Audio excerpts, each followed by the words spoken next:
Hey, everybody. Chuck Esposito. He's Jason McCormick. We're back for another segment of Bookends, where we're going to cover everything race and sports and everything in between. And we've got a full show today, Jay.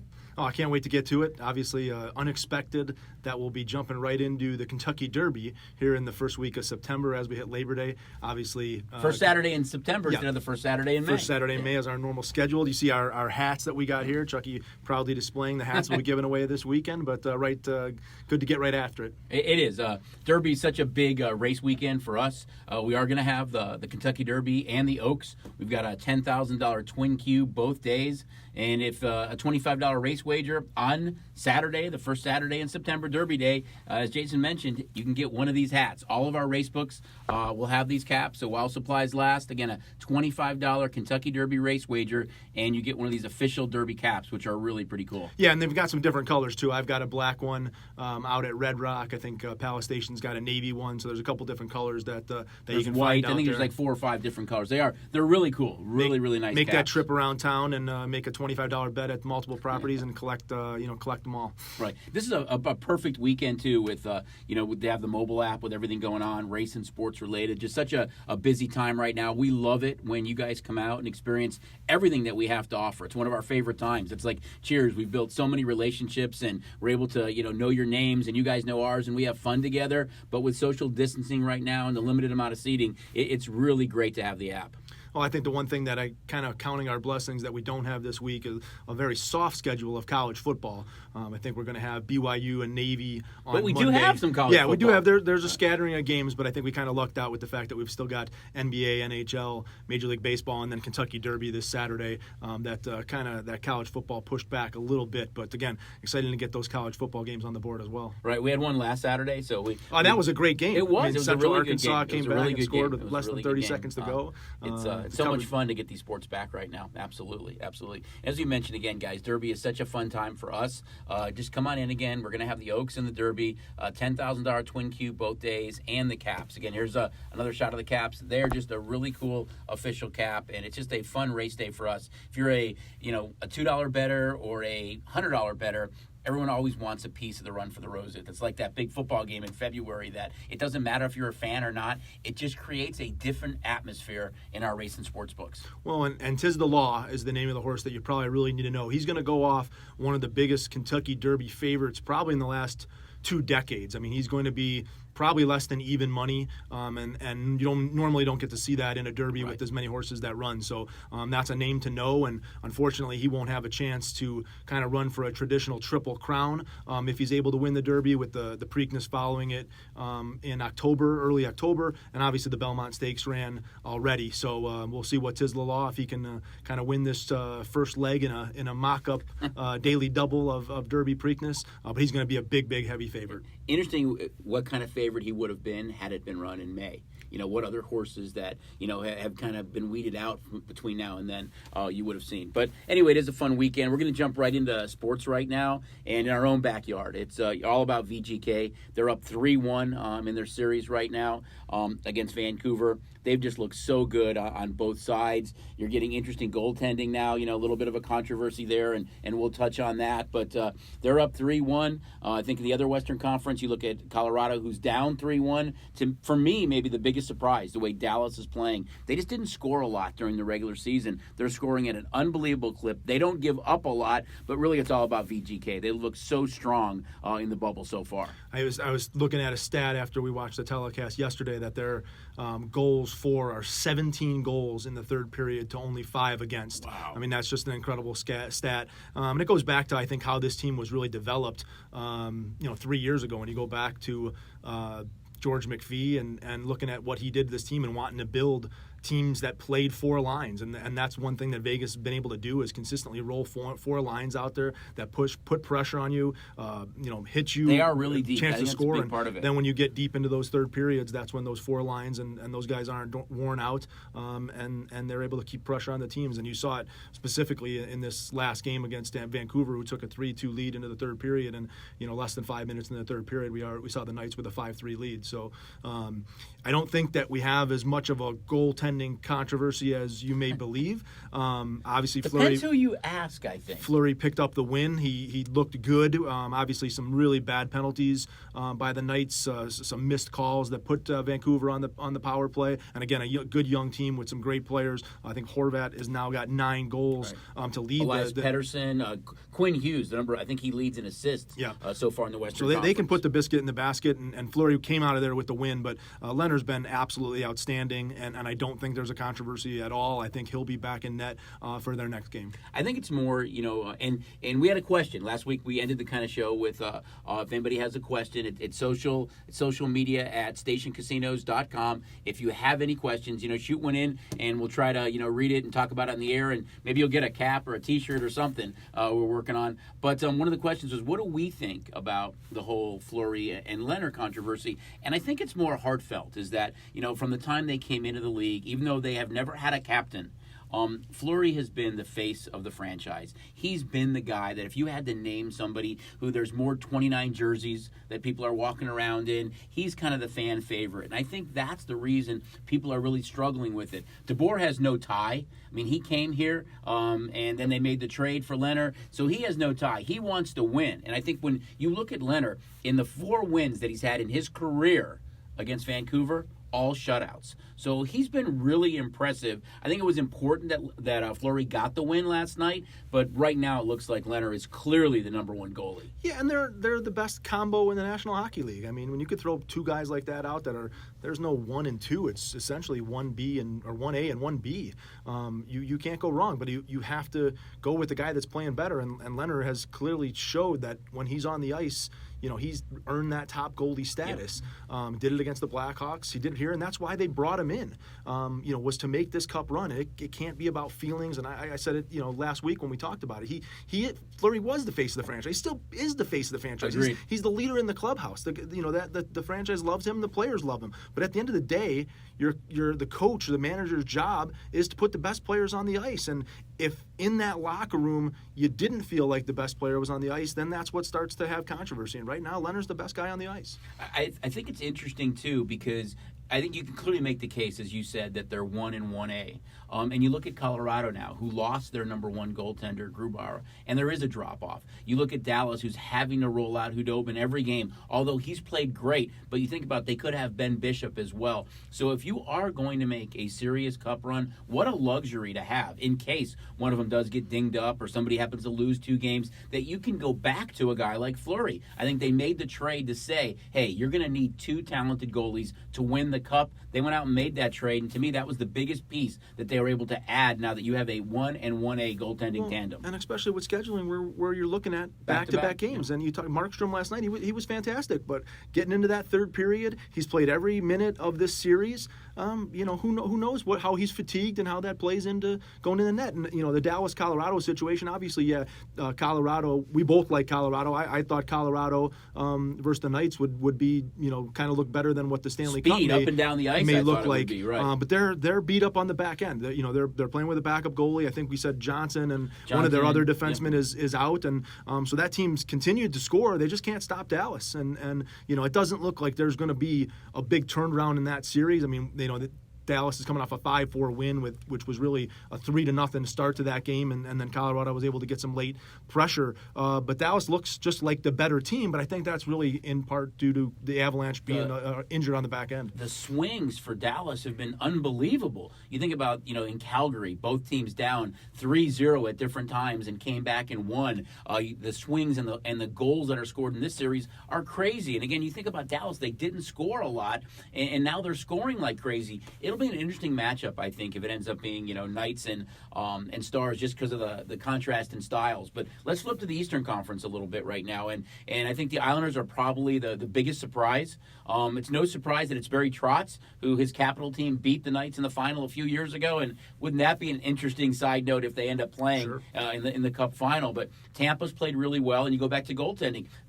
Boston loses their number 1 goalie in Tuukka Rask, who opts out to take care of his family and some personal reasons. they've had to go with Halak, and they haven't played really well. And Tampa, who was this number 2 seed overall, looks really, really good right now. But it looks like it's going to be Tampa and the Islanders in the Eastern Conference to get to the Cup final. Yeah, Tampa with the 3-1 lead. I don't think they lost that first game of the series and now won 3 straight. I don't think they're going to take a step back. I wouldn't be surprised at all if they close Boston out. And the Islanders with a 3-1 lead, although, there's times when you're watching that game that the Flyers really dominate play. They've gone several periods where, they just absolutely own the Islanders. They just can't put the puck in the net, and then, something will happen. The Islanders find a way. Ugly. And if it's the Islanders and Tampa, outside of Trotz, that's almost a little bit of a mismatch. You should really think that the Lightning can walk through that type of series. But the Islanders, they're doing it with magic and mirrors, and they're making themselves,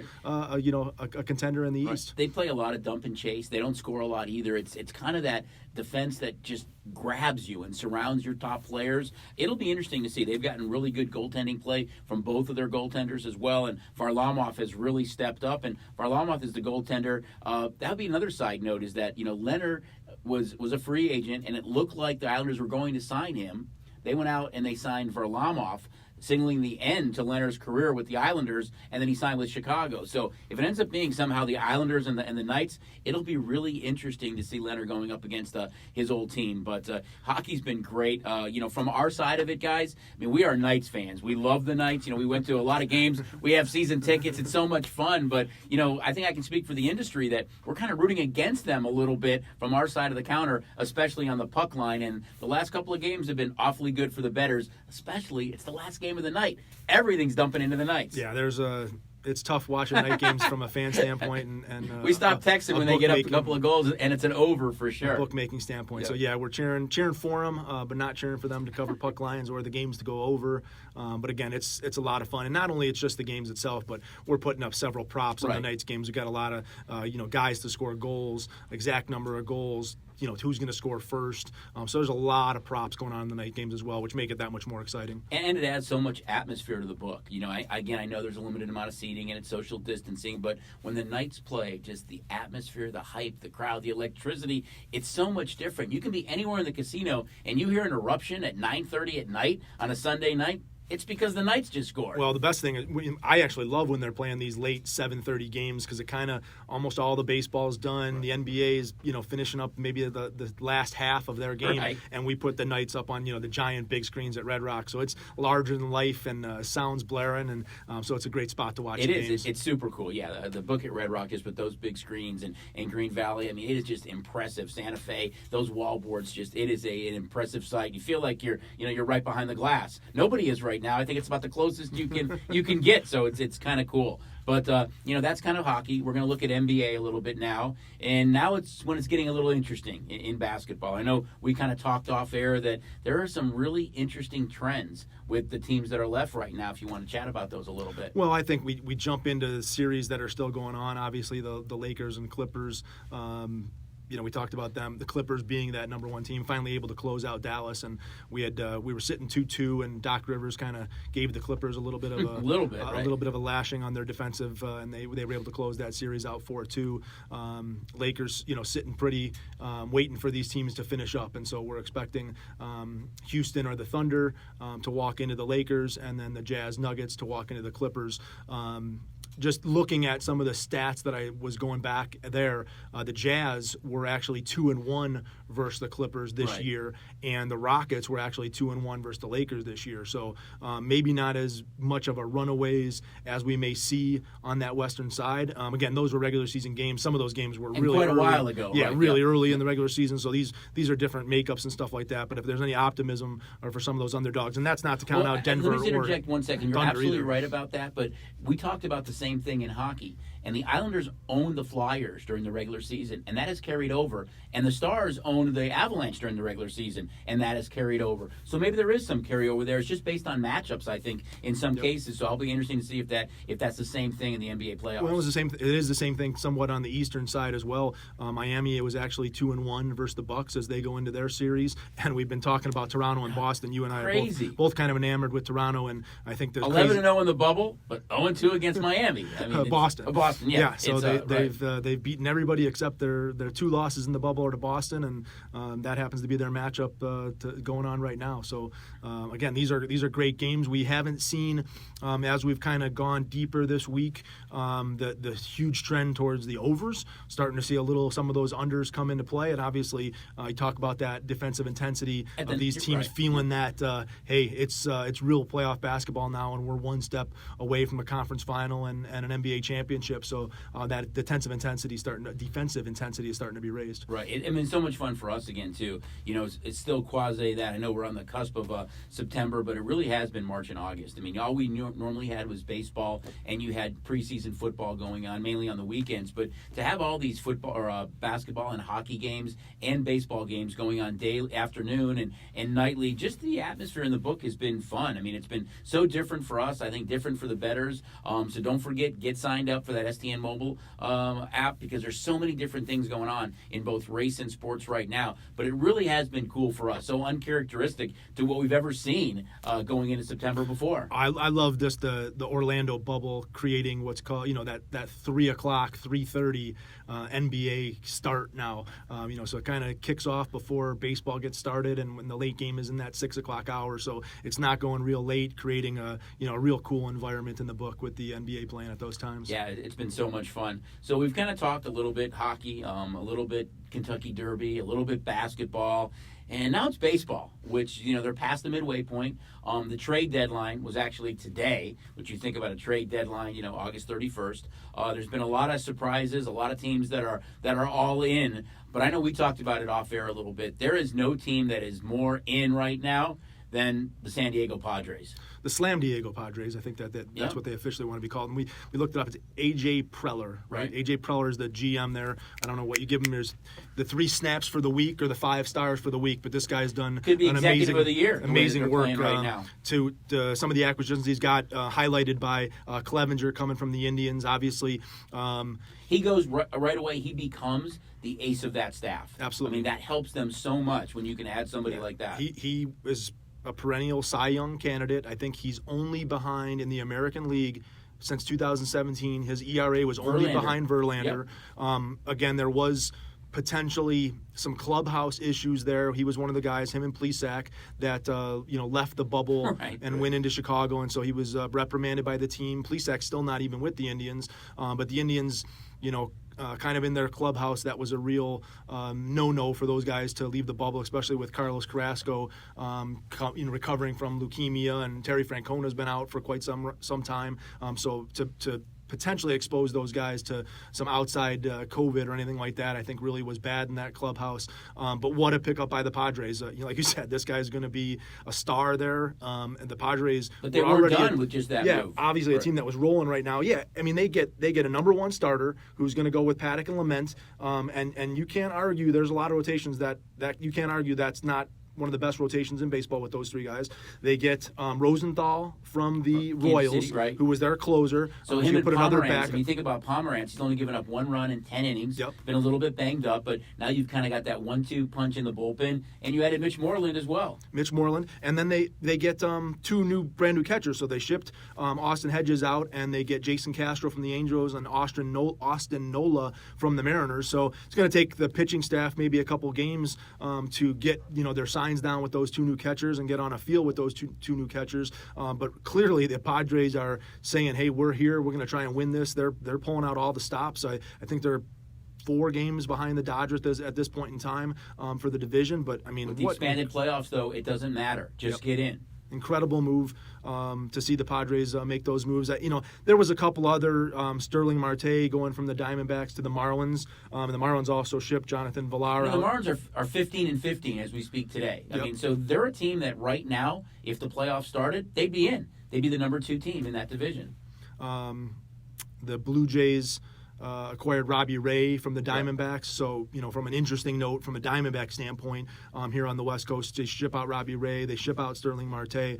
So in the coming week, I always like to look at that trade deadline as to say who's buying and who's selling. Right. And when you sell essentially, two of your top players on the Diamondback side of things. What does the rest of that clubhouse kind of think of, hey, has management kind of quit on us and we've got nowhere to go? So maybe the Diamondbacks are to play against this week as they start to try and bring maybe some young kids up in the organization and get some playing time. So potentially to look to play against the Diamondbacks and the Padres. I mean, they're the highlight of the year, and they're going to go up. They've got a series against the Angels this coming week. And I think the Angels could be in some trouble there, especially if they're able to get Clevenger right into the lineup. Who has the worst record in the American League right now? The Angels? The Angels. So you're right. I mean, it's kind of tailor-made for the way that the Padres are playing. I think one interesting stat with the Padres, they gave up some talented kids, guys that the Indians can put right into their lineup, but they didn't give up their top 5 prospects, which you've seen, when Boston made the trade for Sale, who they gave up Moncada, and when the Cubs made the trade for Quintana, they gave up Jimenez. That wasn't the case with the Padres. So, as you said, A.J. Pillar's done a tremendous job of retooling, getting that team ready for the postseason. And I don't think anybody wants to play them. The way that they're scoring runs, and now that they've added an ace, they've improved their bullpen, and you never know. You could be seeing an all National League West, championship. Between the Dodgers and Padres, because although the Cubs are right up there and they made some moves too, for me right now, the two best teams in the National League are the Dodgers and Padres. Sitting in the same division. And I'll stay out west and throw another trade that was out there. The Oakland Athletics acquired Mike Minor from the Texas Rangers, who hasn't been particularly good this year, but again was awesome last year. So if he can come and be kind of a Mike Minor of last year, the A's are already sitting atop that division. That makes them that much stronger. And again, the way the Yankees have kind of struggled here down the stretch, the only other top team that's been playing great in the American League has been Tampa Bay, and obviously the Central between the Twins, the Twins, Indians, and White Sox, and really the White Sox are the team that's kind of caught fire this week. The Twins, I think, actually just lost 5 in a row, got swept out by Detroit. That's another series to kind of look at. I think that at the end of this coming week, the Twins will be playing the Tigers again. So maybe look for the Twins to reenact some damage back on that Tiger team that swept them this week. Right. The White Sox have played so well. I mean, they got off to that slow start, but they score so many runs, and all these young kids are really playing well. I was kind of surprised that they didn't make a move maybe for another pitcher. Same with the Dodgers. I think those are the two teams that, both on top of their divisions, look in really good position. But I think the Dodgers could have used another front-end guy, just with some of the injuries they've had. And with the White Sox as well, I thought they could have used another pitcher. But Giolito's pitching well. Some of the young kids that they brought up are pitching really well, but I'm kind of surprised at that. But it's great right now. I mean, 3 of the major sports going on simultaneously. Basketball, hockey in the playoffs, baseball kind of making that second half push now with the trade deadline. It's been fun for us as well. Oh, it's been great. I think, again, we talk about all the time, the key is getting yourself that STN mobile app. You talk about all those sports, and we're literally less than 2 weeks away from seeing a lot of football on the screens. We talked about just at the beginning that college football is nearing its kickoff. I think kind of the first real big game we get is on that Monday, Labor Day Monday. Right, we get to see BYU and Navy, and not that that's a big game, but anything's a big game at this point in time. Right. And then that next week we start to see the ACC kick in, so we'll see some good games there. And then obviously we're on the cusp of an NFL season, and we had a crazy the Jacksonville Jaguars released Leonard Fournette today, who was the number 4 pick overall in the 2017 draft. So again, you talk about the Indians letting Clevenger go in a trade due to maybe some clubhouse issues. Leonard Fournette's performance on the field when he played, again, was often injured, but when he was on the field, he was really, really good. So an interesting release by the Jaguars there, unable to trade him. Obviously something going on in that locker room, in that clubhouse there, and Leonard Fournette's going to turn up somewhere, and hopefully they can control him, and he'll still be a force on that field. Interesting stat with the Jags. They had 7 Pro Bowlers in 2017 on their roster. Guess how many they have today? 0. All 7 have been dealt at some point, including Jalen Ramsey, and they just made a trade with the Vikings. Defensive linemen. They really are a different team right now. You have a young quarterback in Gardner Minshew, and I kind of like their wideouts. Chanel, they drafted last year, the emergence of DJ Chark. You've got Dede Westbrook, Conley. You've got some young talent there, but losing Fournette is just a little bit of a head scratch. Is there anything looking at week 1 that you're particularly looking for? Is there a game that you're looking at on the NFL schedule right now at all? Something that jumps out at you? Actually, the Sunday night game, and that's the Cowboys against the Rams.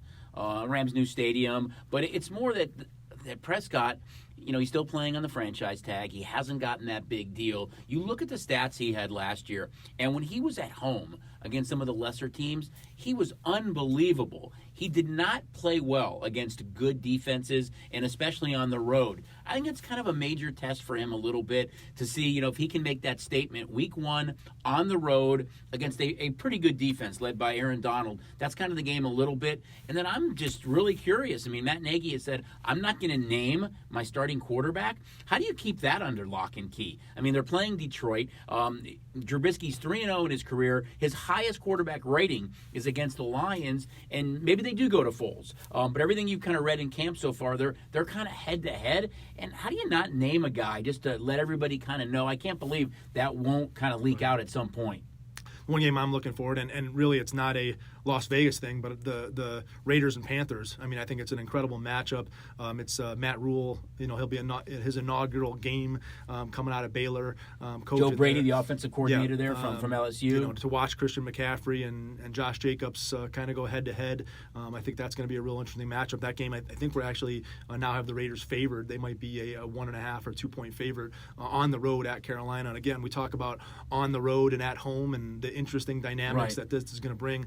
Perennially, the Raiders have not been a team that's traveled particularly well and haven't been able to put up a very good road record of late. So it'll be interesting to see if they're favored on the road, which isn't necessarily a true road game without the fans there. But I think that first game is going to be interesting coming out of the box. Yeah, I couldn't agree more. We're definitely going to dive into more football on next week's segment. But one more thing with football here is that don't forget, gang, get signed up for Last Man Standing. It's our signature contest. It's our pro football contest. Not doing the college this year because of kind of the uncertainty which was going on in college football, but Last Man Standing, it's a $25 entry fee. You can buy 4 for $100. You get the 5th one free, so you could have 5 contest cards, and it's really a simple format. It's against our contest line.